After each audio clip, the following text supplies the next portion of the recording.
let's start with the recent graduates. So the ones that have just graduated in the last, say, 12 months or so.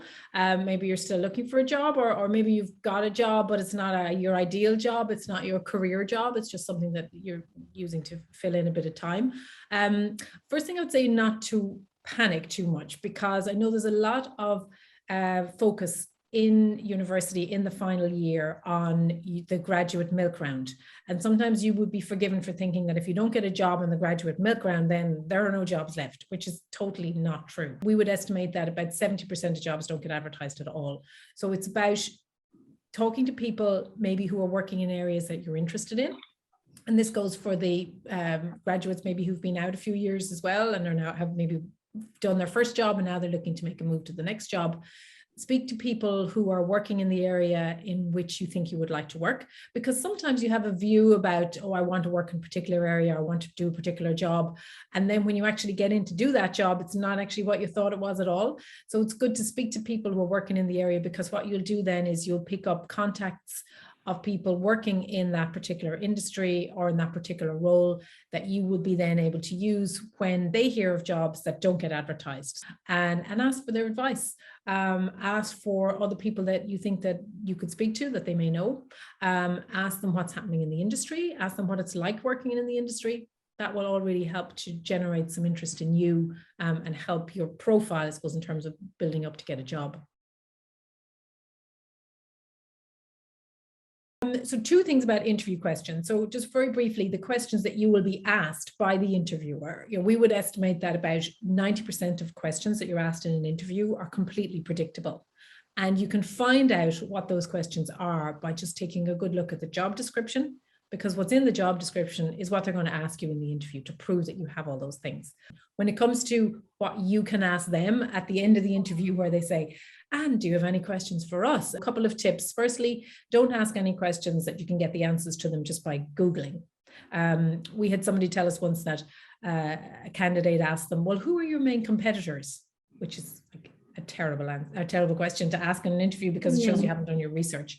So think of things that you can't get the answer to by just Googling. So for example, you might want to say, I was reading recently that I saw your company is involved in an expansion into the XYZ sector. Could you tell me a little bit more about that and how that will impact the division that I'm interviewing for? So it shows that you're interested. It shows you've done your homework. Equally, you might want to ask about the department into which you're being, that you're applying for. So how many people work in the department? How's it structured? Do you engage much with your international colleagues, or is it all domestic? So you get a sense of what's the environment into which you will be placing yourself. You get a very good sense of the culture of the company even before you speak to them on the interview. So how have they invited you to the interview? How much time, much notice had they given you? Do they just call you up one day and say, I want to interview you now in the next 10 minutes? I mean, that gives you a sense of, how they value their staff and how much time they're going to give you to prepare. But equally, I mean, just speak to people who are working in the company. That's the quickest way to get it. Working from home or working remotely, maybe not your home, but just somebody else's home or a digital office hub somewhere. I would say in our experience now over the last 18 months or so, one of the main things that we would be advising graduates, recent graduates, and even experienced graduates to do is to be visible, because it's so easy to be forgotten about when you are working from home and you're working away and you're doing everything you should be doing and you're sending the emails in and you're meeting expectations. But you can be quite invisible to people if you're not raising your hand. And I don't mean that virtually in a Zoom call. What I mean by that is, invite yourself. If you see that there's an invitation goes out to all staff to go to a town hall meeting or to go to a team meeting, and you're thinking, oh gosh, should I go to that now? Maybe I should, go to it. Be visible, ask a question at the meeting so that people start to know who you are and that they can put a face to the name. The other thing I would say is just make sure in advance before you start the job that you know what platforms they're using for communication. So is it Teams? Is it Outlook? Is it Zoom? So that you're used to those platforms.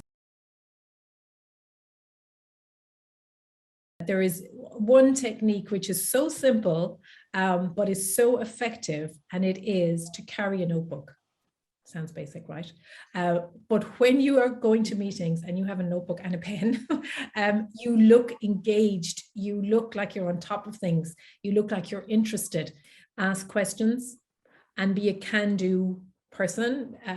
When I was working in investment banking years ago, we would have a pool of analysts and associates who were recent graduates, and they would be staffed on particular transactions and deals. Mm-hmm. And there was always a few graduates that you kept coming back to and you kept wanting to ask them to work on a particular transaction. And the reason for that was because no matter what you asked them to do, they were like, sure, no problem. But one question that we would get asked in Hilt quite a lot is if people are looking to move from one role to another, one industry to another, they say, you know, what's the best course for me to do in order to become an X, you know, because I've had enough of my current career. And, you know, what we would always say is, you know, we can go through the list of courses just as well as you can. And there are thousands of them out there in terms of, you know, moving from one career to another. But the best people to ask will be people who are already working in the industry that you now want to get into, because they will tell you what the best qualifications are, who the best providers are. You'll be looking at lists of them and not really that clear as to what, you know, what your next move is going to be. Whereas if you speak to somebody in the industry, they'll tell you pretty quickly what the best, you know, route to entry is.